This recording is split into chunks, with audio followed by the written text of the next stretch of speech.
बात बहुत पुरानी है, जब एक गांव भोलापुर में रामलाल नाम का एक गरीब किसान रहता था। उसकी 16 साल की एक बेटी थी जिसका नाम राधा था। रामलाल की पत्नी राधा को जन्म देते ही इस दुनिया से चली गई थी। अब राधा की परवरिश अकेले रामलाल ही कर रहा था। रामलाल ने अपनी बेटी राधा को बहुत लाड प्यार से पाला था। सारा दिन रामलाल खेतों में काम करता और शाम को घर आकर खाना बनाता था। एक दिन की बात है, जब रामलाल अपने घर में खाना बना रहा था, तभी उसके पड़ोस में रहने वाली एक बूढ़ी काकी उसके पास आई और कहने लगी, अरे बेटा रामलाल, कब तक तू ऐसे ही दिन रात काम में लगा रहेगा? अब तो तेरी बेटी भी बड़ी हो गई है, तू खाना उससे बनवाया कर। इससे तुझे भी थोड़ा आराम मिलेगा और तेरी बेटी को घर का काम भी आ जाएगा। काकी, मेरी एक ही बेटी है। मैं उसे माँ का प्यार तो नहीं दे पाया, लेकिन ध्यान रखता हूँ कि उसे पिता का प्यार भरपूर दे सकूं। मैं अपनी बेटी को शिक्षित और मजबूत बनाना चाहता हूँ। मेरी बेटी अब मंत्री की बेटियों के साथ पढ़ने लगी है और उसके बदले में मैंने आचार्य जी को अपना एक पूरा खेत दे दिया है। महल के सिवा गांव में भी कोई तो शिक्षित होना चाहिए। इसीलिए मैं अपनी बेटी से कोई घर का काम नहीं करवाता, ताकि उसका पूरा ध्यान पढ़ाई पर रहे। अरे रामलाल, ये भी कोई बात हुई? शिक्षा से आज तक किसी का क्या भला हुआ है? कन्या को सही समय पर घर के काम काज सिखा देना चाहिए, नहीं तो कल को जब वो ससुराल जाएगी तो तुम्हें ही कोसेगी कि पिता ने कुछ भी नहीं सिखाया। इसमें अभी बहुत समय है काकी, आप चिंता मत कीजिए। मेरी बेटी एक दिन मेरा नाम जरूर रोशन करेगी। वो बूढ़ी काकी रोज किसी न किसी बात पर खड़ी खड़ी समझाती रहती थी, लेकिन रामलाल हमेशा प्यार से उसकी बात का जवाब देकर उसे चुप करा देता था। एक दिन की बात है, राधा ने अपने पिता से कहा, पिताजी, गांव के लोग शायद सही ही कहते हैं। अब मैं बड़ी हो गई हूँ और मुझे भी खाना बनाना सीख लेना चाहिए। बेटी, तू बस मन लगाकर अपनी शिक्षा ग्रहण कर। आचार्य जी तुझे जो पढ़ाएंगे उसमें तू किसी राजकुमारी से कम नहीं होगी। अच्छा बेटी, अब मुझे देर हो रही है। तेरा खाना मैंने बना दिया है, समय पर खा लेना, और तेरे दोस्त छोटू का खाना भी बना दिया है। इतना कहकर रामलाल खेतों में काम करने चला गया। उसने पूरा दिन खेतों में मेहनत की और फिर शाम के समय जब वह घर वापस आ रहा था, तभी अचानक रास्ते में एक सांप आ गया। रामलाल को वह दिखाई नहीं दिया और अनजाने में उसने सांप के ऊपर पैर रख दिया। सांप ने रामलाल को डसे लिया। रामलाल कुछ देर तक दर्द में तड़पता रहा और फिर वहीं उसकी मौत हो गई। आसपास के लोग जब यह दृश्य देखे तो वे दौड़ते हुए वहां पहुंचे। अरे देखो भाइयों, रामलाल को उस सांप ने काट लिया है।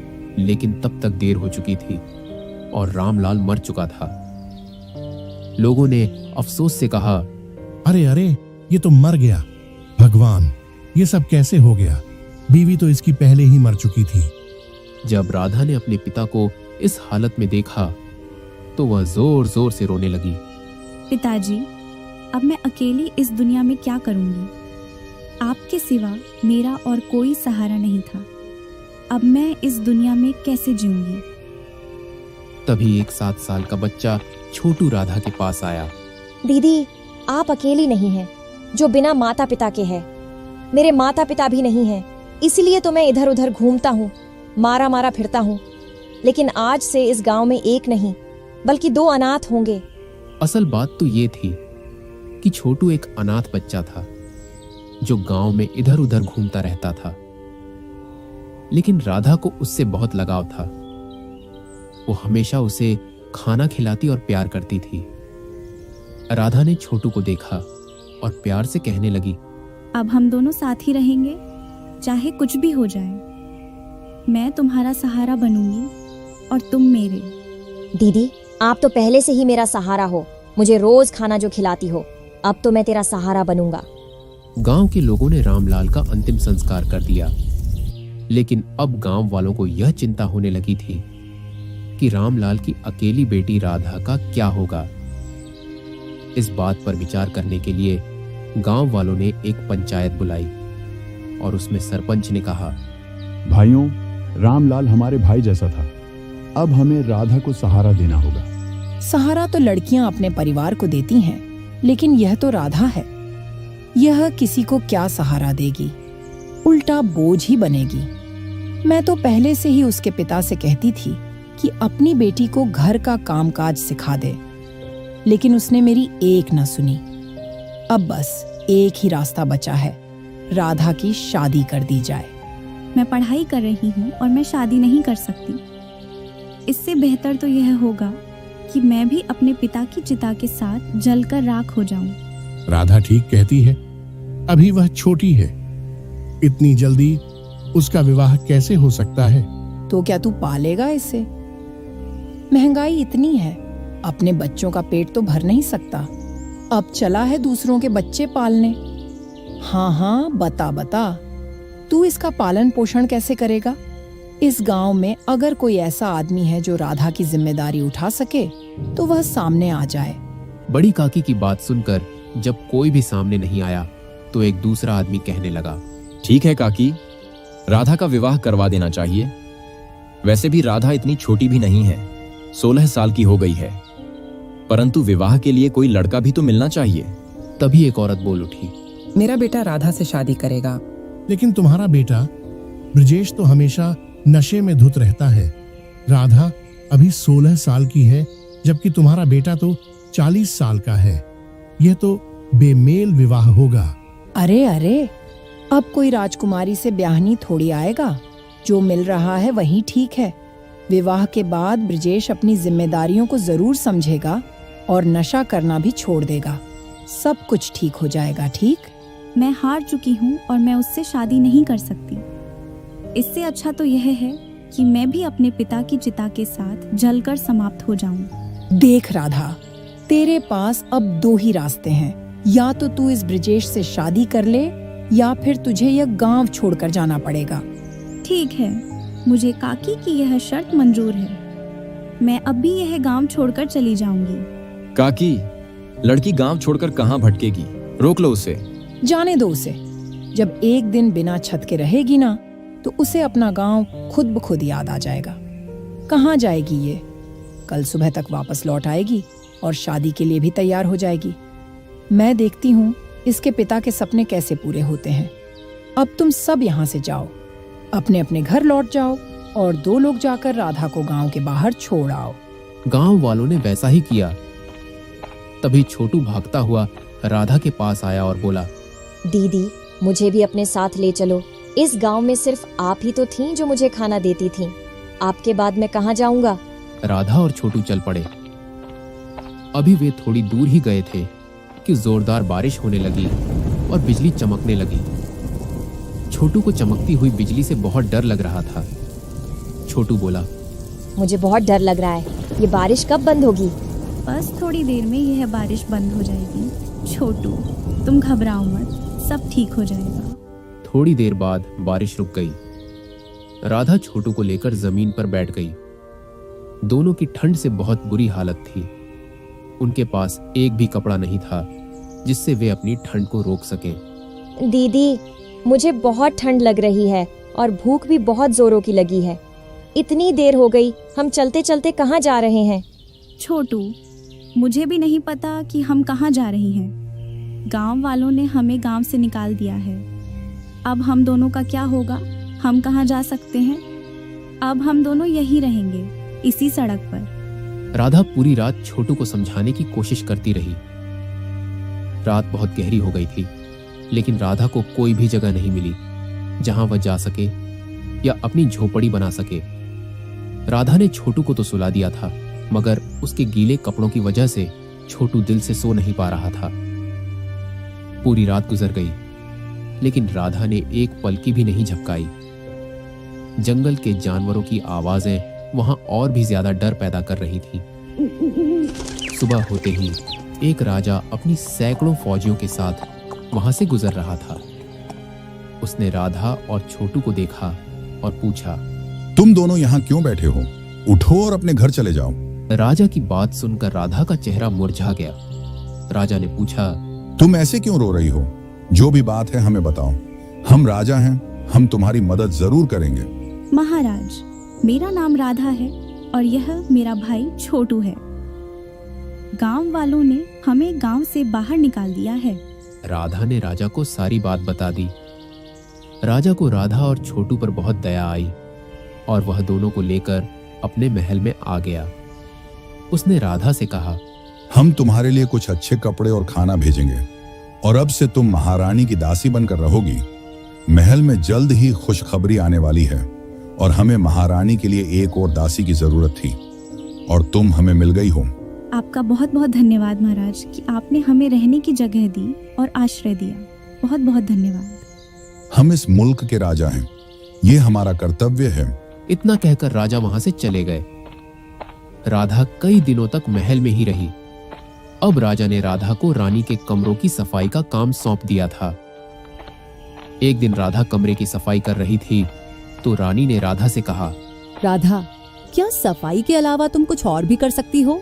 महारानी जी, मैं जानती हूँ कि यह काम मैं ठीक से नहीं कर पा रही हूँ, लेकिन मैं जल्दी ही सीख जाऊंगी। इसके अलावा मैं आपको कहानियों की किताब, याद और धर्म की किताबें पढ़कर भी सुना सकती हूँ। रानी ने हैरान होकर कहा, क्या तुम्हें किताबें पढ़ना आता है? हाँ महारानी जी, ऐसी कोई किताब नहीं है जिसके बारे में मैं नहीं जानती हूँ। अरे वाह राधा, ये तो बहुत अच्छी बात है। पहली बार सुना है कि गांव की कोई लड़की पढ़ाकू है। क्या ये छोटू तुम्हारा सगा भाई है? हाँ, पर आपने ऐसा क्यों पूछा? क्या आपको वह मेरा सगा भाई नहीं लगता? नहीं नहीं, ऐसी बात नहीं है। मुझे तो वो बहुत अपना सा लगता है। बहुत प्यारा है ना वह। मैं बहुत जल्दी उसे भी पसंद करने लगी हूँ। हाँ महारानी जी, और अब तो महल में नया राजकुमार भी आने वाला है, तो इसीलिए आपको छोटू और भी ज्यादा अच्छा लगता होगा। हाँ राधा, ये भी हो सकता है। कुछ दिन ऐसे ही बीत गए। एक दिन महल में सुबह सुबह बच्चे के रोने की आवाज आई और उसी समय दाई माँ घबराकर बाहर आई और बोली, महाराज महाराज, आज हम इस बच्चे को बचा नहीं पाएंगे। न जाने क्या बीमारी है, भगवान की मर्जी कि इस महल में बच्चे के रोने की आवाज तो आती है, लेकिन उसके हंसने या जिंदा रहने की कोई उम्मीद नहीं होती। नहीं नहीं दाई माँ, ऐसा मत कहो। ये हमारा दूसरा बच्चा है। इससे पहले भी हम अपना एक बच्चा खो चुके हैं, अब इसे नहीं खो सकते। महाराज, बच्चे को बचाने का एक ही रास्ता है, काली नदी का पानी। अगर आप अपने बच्चे को वह पानी पिला दें तो उसकी जान बच सकती है, लेकिन पानी लेने के लिए आपको खुद जाना होगा। ध्यान रखें कि इस नदी का पानी आपको इतनी आसानी से नहीं मिलेगा। ठीक है दाई माँ, मैं काली नदी का पानी लेकर आता हूँ। यहाँ महारानी ने जब दाई की बात सुनी तो वह बोल पड़ी, दाई माँ, ये तुम क्या कह रही हो?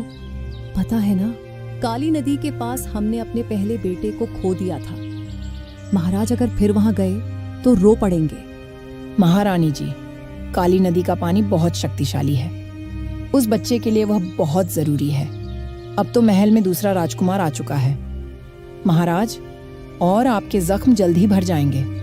महारानी, हमें अपने बड़े राजकुमार की सच में बहुत याद आती है, परंतु आज काली नदी पर जाने के अलावा हमारे पास कोई दूसरा रास्ता नहीं है। हमें अपने बेटे को जीवन दान देने के लिए काली नदी का पानी लाना ही होगा। जब मेरी पहली सुल्तान हुई थी उस वक्त भी ऐसा ही हुआ था।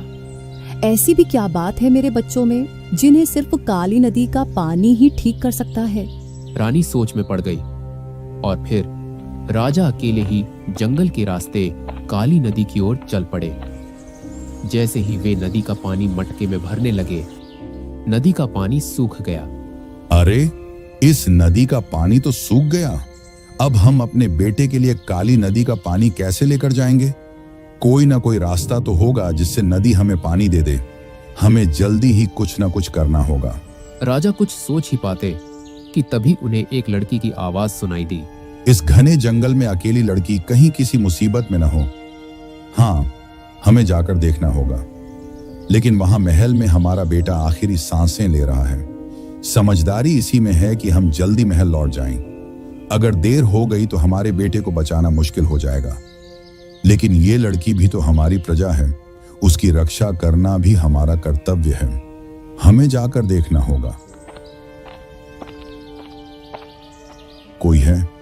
देखो, तुम जो भी हो बाहर आ जाओ। हम इस इलाके के राजा हैं, हम तुम्हारी सहायता करेंगे। हमसे डरने की कोई आवश्यकता नहीं है। तभी एक लड़की पेड़ के पीछे से बाहर आई। लेकिन यह क्या? यह तो राधा थी।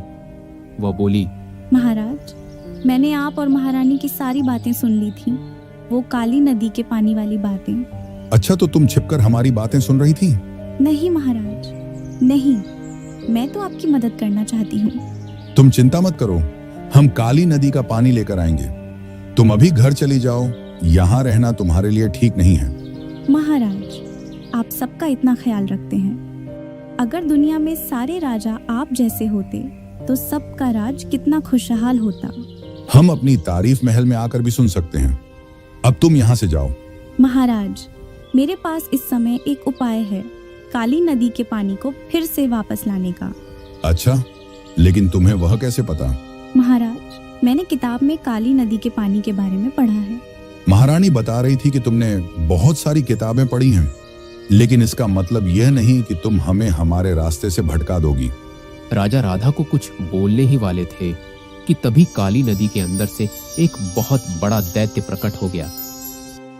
राजा 2 कदम पीछे हट गए और फिर खुद को संभालते हुए बोले, ऐ काली नदी के देवता, हमें थोड़ा पानी चाहिए अपने बच्चे को बचाने के लिए। वह दैत्य जोर जोर से हंसा और फिर बोला, तुम्हारी मदद करके मुझे बहुत खुशी होगी।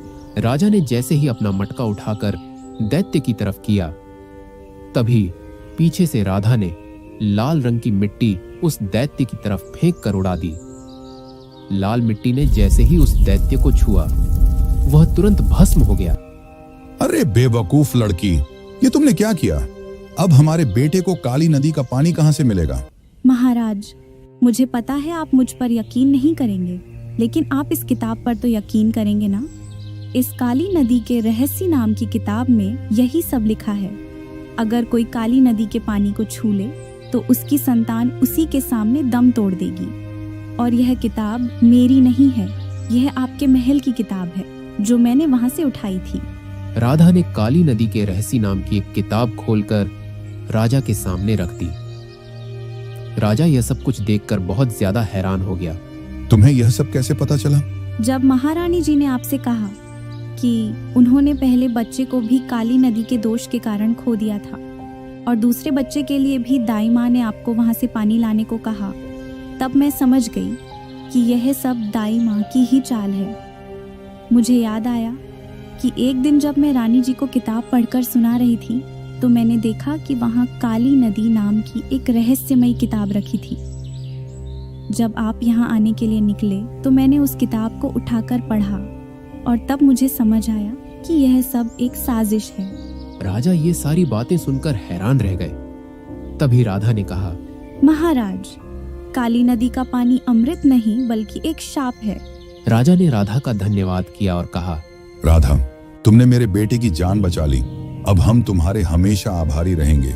महाराज, मेरे धन्यवाद की बात मत कीजिए, पहले आप असली अपराधी को तो पकड़िए। अपराधी तो समझो पकड़ा ही गया, वही दाइमा मेरे बड़े बेटे की हत्यारिन है। नहीं महाराज, नहीं, वह तो सिर्फ एक मोहरा है। हमें असली हत्यारे को ढूंढना चाहिए। राधा और राजा महल आ गए। जब वे महल पहुंचे तो दाई माँ रानी के करीब बैठी हुई थी। राजा ने अपने मंत्री को इशारा किया। मंत्री ने दाई माँ को पकड़ लिया और सबके सामने दरबार में पेश किया गया। महारानी भी दरबार में आ चुकी थी। राजा ने भरे दरबार में कहा, दाई माँ, मैंने और महारानी ने आप पर इतना विश्वास किया और आपने हमारे साथ क्या किया? अच्छा, तो तुम्हें सब कुछ पता चल गया। हाँ, पता चल गया, लेकिन अब तुम यह बताओ कि तुमने ये सब क्यों किया? मैंने वही किया जो सही था। एक बच्चे को उसकी माँ से अलग करना क्या सही है? और तुमने जो किया, क्या वह ठीक था?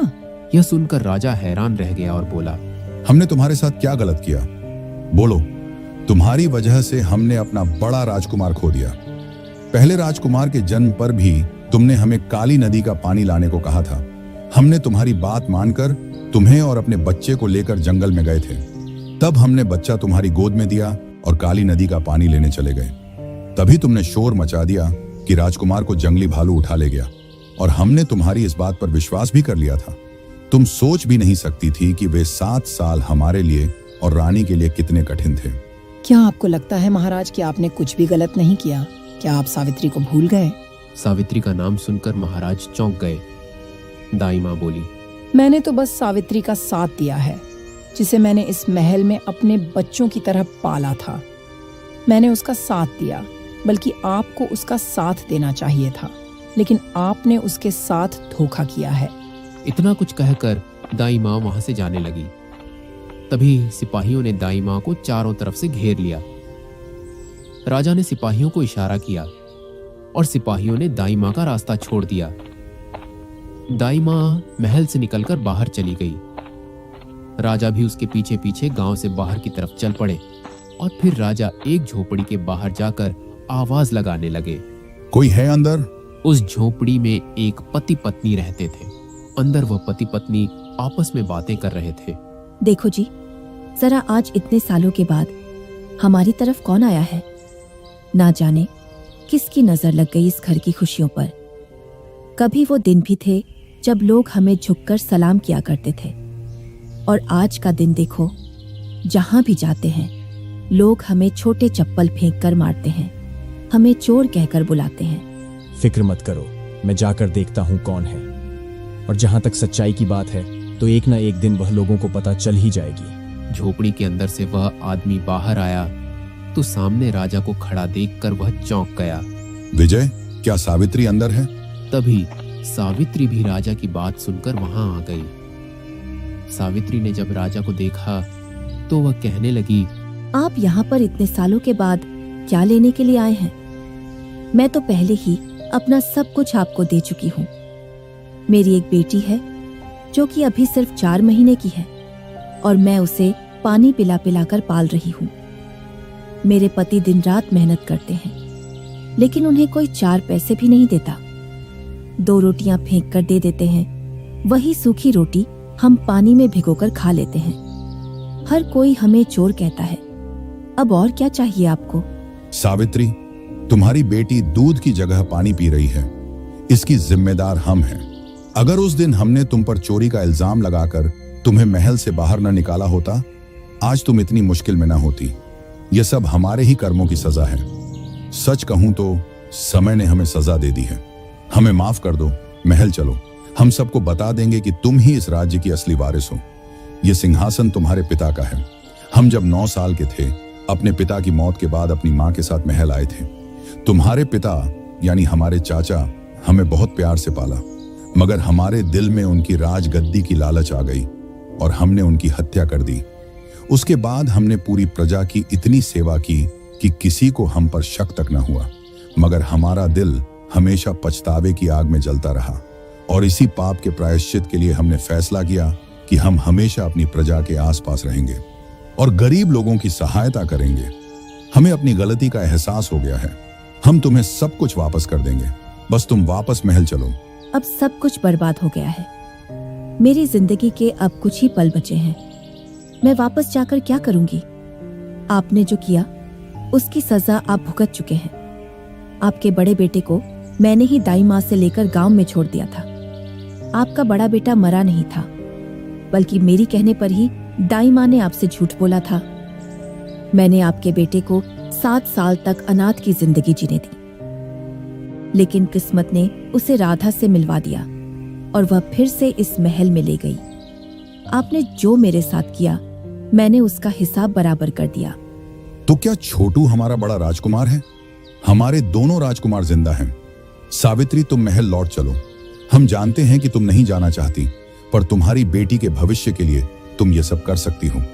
सावित्री के मना करने के बावजूद राजा उसे अपने महल में ले आया और सबके सामने उन्होंने सच्चाई बताई और सावित्री से माफी मांगी। उसके बाद उन्होंने महल को 4 हिस्सों में बांट दिया। 2 हिस्से राजकुमारों के लिए, एक सावित्री का और एक राधा का। यह सुनकर सभी गांव वाले हैरान रह गए। महल के अंदर से भी उसने हिस्सा ले लिया। उसके बाद राजा ने सारी प्रजा के सामने सावित्री से हाथ जोड़कर माफी मांगी और राधा को सिर झुकाकर प्रणाम किया और कहा, राधा ने मेरे दोनों बेटों को बचा लिया। फिर सब मिलकर उसी महल में खुशी खुशी रहने लगे। जीवन में शिक्षा पाना हर व्यक्ति का अधिकार है, याद रखें।